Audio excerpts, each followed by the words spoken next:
가면서 안 믿는 자에게 내 작은 이유로 보증거하리니 성령이 오셨네. 성령이 오셨네. 성령이 오셨네. 내 주에 보내신 성령이 오셨네. 이 기쁜 소식을 온 세상 전하세. 성령이 오셨네. 이 시간에는 내가 네게 말하노니 일어나라 말씀의 제목을 가지고 우리에게 선포해 주실 김정수 목사님 노십시게 우리가 다 같이 할렐루야 오른손 들어 하다 보면 좋겠습니다. 할렐루야. 할렐루야. 자, 우리 한번 기도하도록 하겠습니다. 걸어가신 아버지 사랑과 은혜를 다시 한번 감사를 드립니다. 오늘 부족한 종이 아버지 하나님의 말씀을 대언합니다.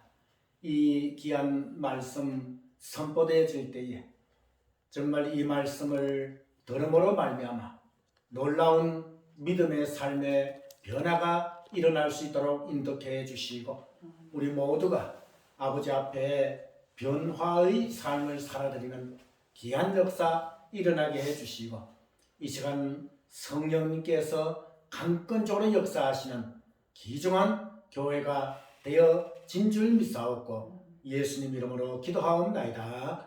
아멘. 할렐루야. 자, 우리 한번 인사 나누도록 하겠습니다. 참 잘하셨습니다. 참 잘하십니다. 한 번 더 인사합시다. 은혜 많이 받으시기 바랍니다. 은혜 많이 받으시기 바랍니다. 오늘도 풍성한 은혜가 임할 줄 분명히 믿습니다. 네. 오늘 본문의 말씀은 마가복음 5장 35절에서 43절에 있는 이 말씀을 가지고 내가 네게 말하노니 일어나라. 내가 네게 말하노니 일어나라 라고 하는 제목으로 오늘 말씀을 전가하도록 하겠습니다. 우리가 생을 살아나가다 보면 때로는 낙심하고 또 때로는 실망할 때가 있습니다. 그때에 우리는 어떻게 대처를 해 나아가야 하는 것은 참으로 중요합니다. 힘들고 어렵고 또 낙심이 되고 실망될 때에 우리는 그 자리에서 분명히 일어나야만 되는 그러한 우리들이다 그 말이죠. 그래서 오늘 내가 네게 말하노니 일어나라 이렇게 말씀하고 계십니다. 오늘 본문은 여러분들이 너무나도 잘 아시는 야이로의 딸, 그 야이로의 딸을 살리신 이러한 사건인 것입니다. 오늘 여러분들 본문에 볼 것 같으면 35절에 아직 말씀하실 때에 회당장의 집에서 사람들이 와서 가로되 당신의 딸이 죽었나이다. 어찌하여 선생을 더 괴롭게 하나이까. 자, 먼저 야이로라고 하는 사람, 우리 성경에 볼 것 같으면 회당장이라고 얘기하고 있습니다. 회당이 조그마한 회당은 회당장이 한 사람이지만 또 조금 큰 그러한 회당, 규모가 큰 회당은 회당장이 여러 사람이 되었다고 합니다. 그런데 그 직책이 회당장인데 그 회당장의 딸이 이제 위독한 그러한 상황에 있었다 그 말이죠. 그래서 예수님의 소문을 듣고 예수님께서는 위독해진 내 딸을 고쳐주실 수 있으시지 않겠는가 라고 하면서 예수님을 찾아왔어요. 그래서 예수님을 찾아와가지고 예수님께 무릎 꿇고 앞에서 무릎 꿇고 자기의 딸을 이제 이 고쳐 달라고 간구한 그러한 야이로를 볼 수가 있어요. 그런데 오늘 35절 본문 말씀을 볼 것 같으면 이렇게 살아있는, 그러니까 위독하지만은 살아있는 자기의 딸을 고쳐달라고 했을 때에 그 집에서 어떤 사람이 와서 당신의 딸이 죽었다. 그렇기 때문에 선생을 더 괴롭게 할 이유가 없다. 이렇게 얘기를 한 거예요. 자, 여러분들, 이것이 바로 인간들이 생각하는 그러한 사고방식이 아닌가. 살아있을 때는 아무리 그 사람이 위독하고 힘들고 어려운 그러한 가운데 있다고 할지라도 예수님께서 고치실 수 있지 않겠는가 이렇게 생각하지만 그 아이가 죽었을 때는 얘기가 다르다고 말이에요. 그래서 사람들의 일반적인 생각은 살아있을 때에 위독하고 힘들고 어려운 그런 상황에 있으면 예수님께서는 고칠 수 있으시지만 죽은 자는 살리실 수가 없다. 이런 사고방식을 가지고 있다고 말이에요. 그래서 여기에 그 소식을 가지고 온 사람이 당신의 딸이 죽었는데 어찌하여 선생을 더 괴롭게 하나이까? 여기서 선생은 바로 예수님을 말하죠. 그러니까 예수님을 괴롭게 할 이유가 없다. 왜? 죽었기 때문이다. 이렇게 얘기합니다. 그래서 예수님께서는 그들이 하는 말을 듣고 뭐라고 했습니까? 회당장에게 이렇게 얘기를 했죠. 36절 말씀을 볼 것 같으면 두려워 말고 믿기만 하라. 자, 여러분들, 딸이 죽었다는 소식을 들었는데 그 회당장, 아버지 회당장에게 예수님께서 어떻게 말씀하셨는가? 두려워 말고 믿기만 하라. 아멘. 이렇게 예수님께서 말씀을 하신 것을 아멘. 볼 수가 있습니다. 겁내지 말고. 여러분, 제가 이 설교를 준비하면서 그러면 예수님께서는 성경에 몇 번 죽은 자를 살리셨는가? 이것을 그 기록을 살펴보았어요. 여러분들 몇 번 살린 것이라고 생각이 됩니까? 364. 우리가 이 기록을 살펴볼 것 같으면 아주 정말 그 흥미로운 그러한 기록이 나옵니다.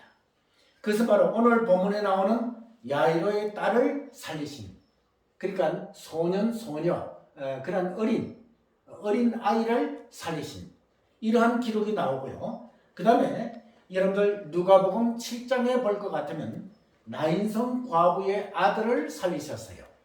이것은 이 장례 치르려고 이제 행렬을 메고 나갈 때에 그 모습을 보시고 그 행렬을 멈추게 하시고 예수님께서 청년아 내가 내게 말하노니 일어나라. 아멘. 그러니까 여기에서 나인성 과부의 아들을 살리신 것은 어린아이가 아니라 뭐예요? 청년. 청년을 살리신 것을 볼 수가 있죠. 그 다음에 요한복음 11장에 볼 것 같으면 뭐예요?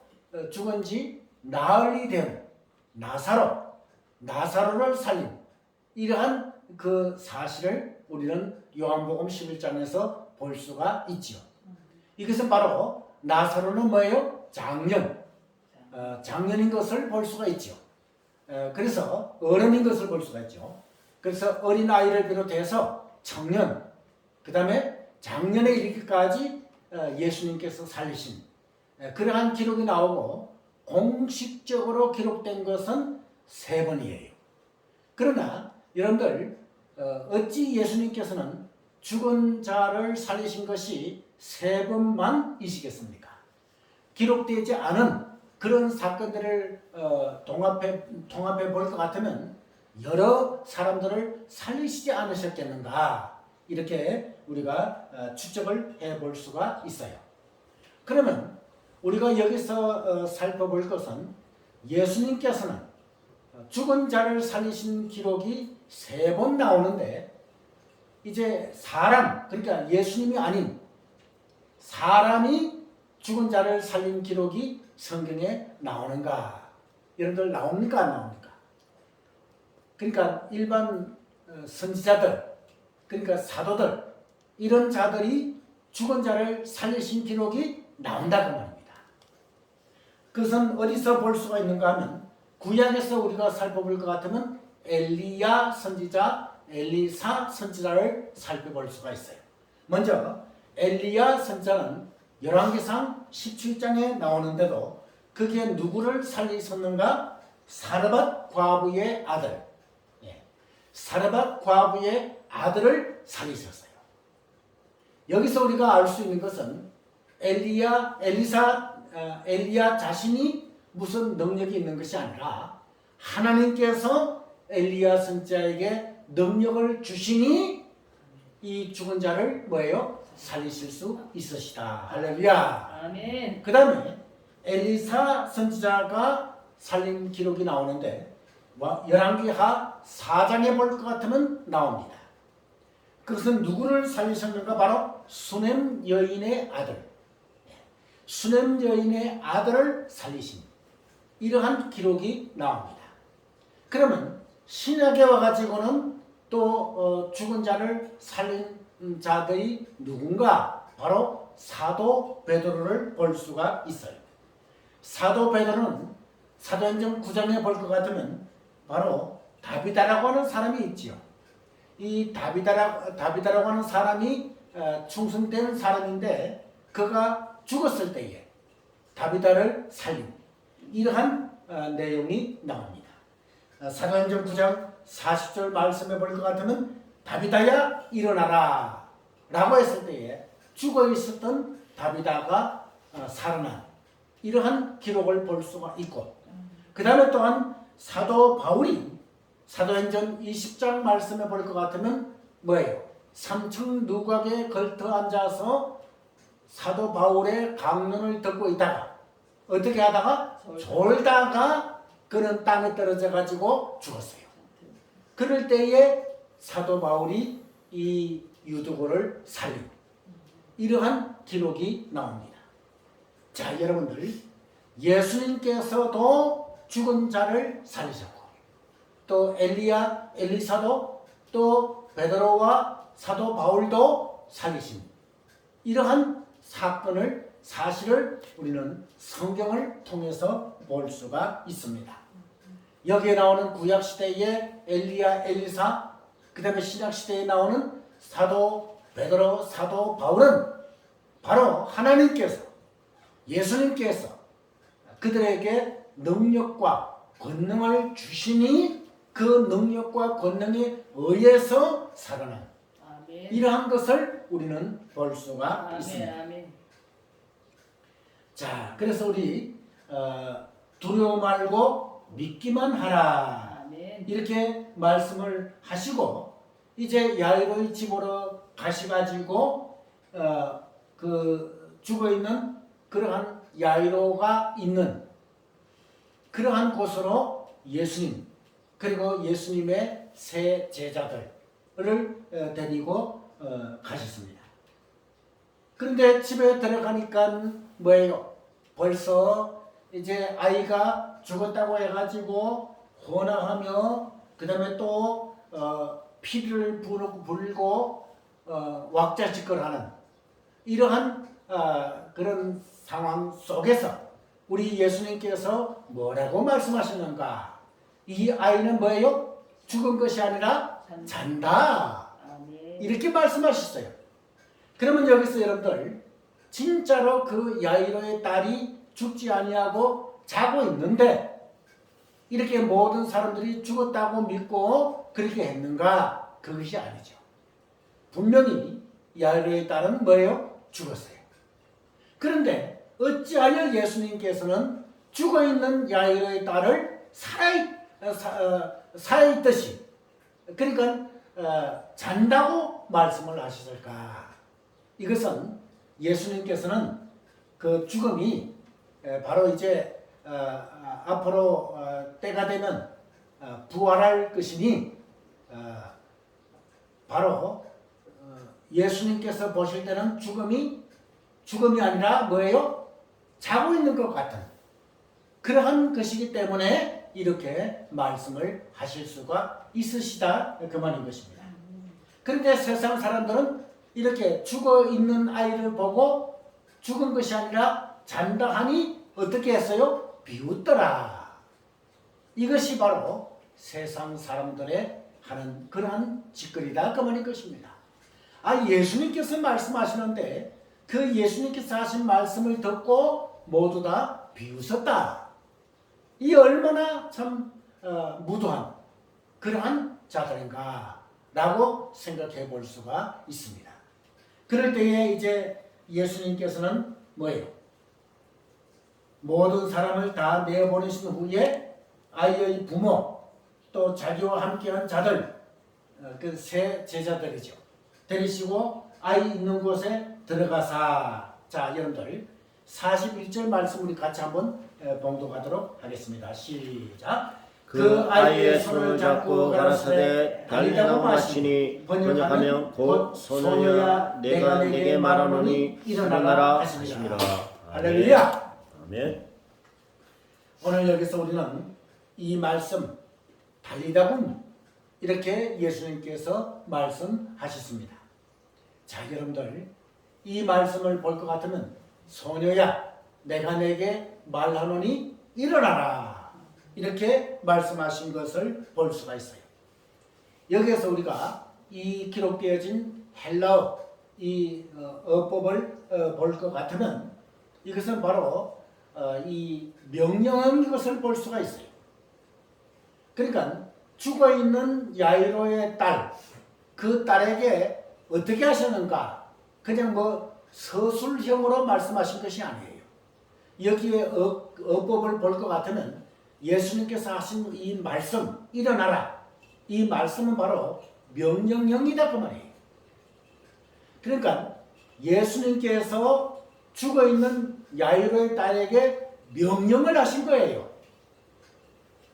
그러니까 예수님께서 명령을 하시니까 그저 뭐 야이로의 죽어있는 그 딸이 살아나면 좋고 살아나지 아니하면 그만이라는 것이 아니에요. 이것은 예수님께서 명령하시면 반드시 살아나야지 된다는 이러한 말씀이 바로 달리다움이다 그 말이에요. 이것이 바로 달리다움의 축복이다 그 말인 것입니다. 아멘. 여러분 예수님께서 명령하시면 반드시 그대로 되어진다. 아멘. 이것이 달리다움의 축복입니다. 아멘. 이 축복을 오늘 여러분들 받으시기를 바라는 것입니다. 아멘. 여러분 우리가 정말 지도자가 무슨 명령을 하지요. 군대의 장군이 또 상관이 명령을 합니다. 그러면 반드시 그 명령을 따라야 되죠. 만약에 전쟁이 일어났을 때에 상관의 명령을 따르지 않았을 때는 적시로 총살형이에요. 그런과 마찬가지로 인간이 사람이 명령을 내려도 따라야지 되는 것은 우리가 정한 이치인 것입니다. 그러나 하나님의 아들이시며 우리들의 구세주 되신 그 예수님께서 명령하실 때에 우리들은 반드시 따라야 되지 않겠는가. 그리고 죽어있는 딸도 야이로의 딸도 반드시 일어나야만 된다 그 말인 것입니다. 아멘. 글자 그대로 예수님께서 명령하실 때에 야이로의 딸에게 명령했을 때에 적시로 다시 살아난 그러한 야이로의 딸을 우리는 여기서 볼 수가 있습니다. 그래서 적시로 일어나가지고 이제 여러분들 42절 소녀가 곧 일어나서 걸으니 나이 12살이라 사람들이 곧 크게 놀라고 놀라거늘. 43절에 예수께서 이 일을 아무도 알지 못하게 하라고 저희를 많이 경계하시고 이에 소녀에게 먹을 것을 주라 하시니라. 자, 자고 일어났을 때에 먹을 것을 주라 이런 것이 아니라 죽어있던 자에게 살아났으니 이제 그 아이에게 먹을 것을 주라. 그리고 아까 조금 전에 예수님의 말씀을 비웃었던 그러한 자들 어떻게 된다고 했습니까? 놀라고 놀라느냐. 자, 여러분들요. 조금 전에는 예수님의 말씀을 비웃었지요. 그런데 아이가 죽은 아이가 살아났으니 그 비웃던 사람들이 어떻게 했다고요? 그 살아난 아이를 보고 놀라고 놀라거늘 놀랐다 그랬어요. 이것이 바로 인생이다 그 말인 것입니다. 조금 전에는 예수님을 비웃었지만 오늘 이 본문에 보니 그 비웃었던 사람들이 예수님의 하신 이러한 그 기적을 직접 체험하고는 놀라고 놀랐다. 이런 것을 볼 수가 있습니다. 자, 그러면 여기서 어찌하여 예수님께서는 죽은 자를 살리셨는데 이 일을 아무도 알지 못하게 하라 이렇게 말씀하셨을까? 보통 우리 사람들 같으면 죽은 자를 살렸다 그러면 뭐 완전히 이건 뭐 정말 우리 한국말로 대박 사건이 아닙니까? 그래서 이 사실을 널리 알리려고 그렇게 얘기할 것인데 어찌하여 예수님께서는 죽은 자를 놓으시고는 이 사실을 아무에게도 알리지 말라라고 말씀을 하셨을까? 왜 그랬을까? 저는 그렇게 생각이 됩니다. 무엇입니까? 예수님께서 이 세상에 오신 목적이 무엇입니까? 이 세상에 오신 목적은 십자가 지기 위해서 오셨어요. 그리고 우리들을 살리시기 위해서 오셨어요. 그런데 그때 당시 이 예수님 당시에 모든 사람들이 기다리고 있던 메시아, 그 메시아는 어떤 메시아였었는가? 가난에 찌들어 있는 자기들을 뭐예요? 부자 되게 하기 위한 메시아. 정치적으로 뭐예요? 억압이 되고 핍박받던 그때에 정치적으로 해방시켜 줄 수 있는 메시아. 그 메시아를 기다렸어요.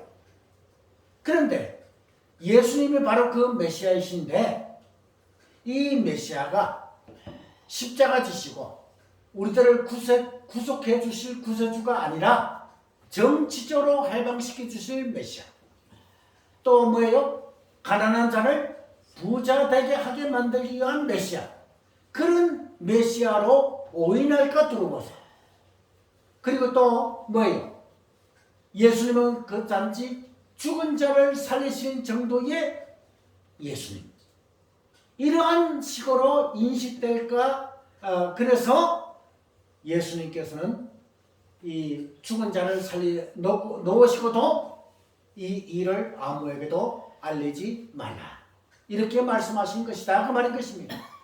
예수님께서 오신 목적은 분명히 죽은 자를 살리기 위해서 오신 것도 아니고 가난한 자를 부자 되게 만들기 위해서 오신 것도 아니고 또한 정치적으로 억압받는 그러한 자들을 살리시러 해방시키시러 오신 예수님이 아니라 나를 우리들을 온 인류에 택함받은 백성들을 살리시기 위해서 이 세상에 십자가를 지시기 위해서 오신 예수님이시다 그 말입니다. 아멘.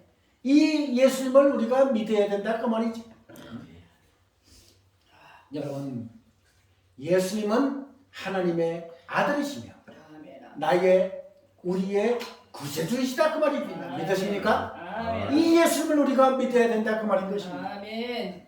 이 예수님은 우리에게 소망을 주시고 할렐루야. 아멘. 이 예수는 우리에게 기쁨을 주시고 아멘. 이 예수는 우리에게 행복을 주시고 아멘. 이 예수는 우리에게 희망을 주신다 그 말인 것입니다. 아멘. 그리고 이 예수님은 능력과 권능이 무한하신 예수님이다 그 말인 것입니다. 아멘. 이러한 예수님을 우리가 우리의 구세주로 믿고 있다 그 말인 것입니다. 여러분, 어려운 문제를 해결해 주시는 문제의 해결자이신 예수님, 나의 생명보다 더 귀하신 예수님. 아멘. 이 예수님을 우리가 믿고 있으니 우리들은 얼마나 행복하고 아멘. 얼마나 기쁜가 그 말인 것입니다. 아멘. 아멘. 아멘. 여러분, 이제 우리들은 정말 우리들의 믿음 생활이 침체되어 있다면, 우리들의 믿음 생활이 정체되어 있다면 우리는 과감히 예수님께서 말씀하신 대로 일어나야만 된다 그 말인 것입니다. 아멘. 일어나서 정말 생명보다 더 귀하신 예수님, 하나님의 아들 되신 예수님, 아멘. 그 예수님을 최고로 섬기는 그러한 여러분들이 되시기를 주님의 이름으로 축원합니다. 아멘. 아멘. 기도하겠습니다.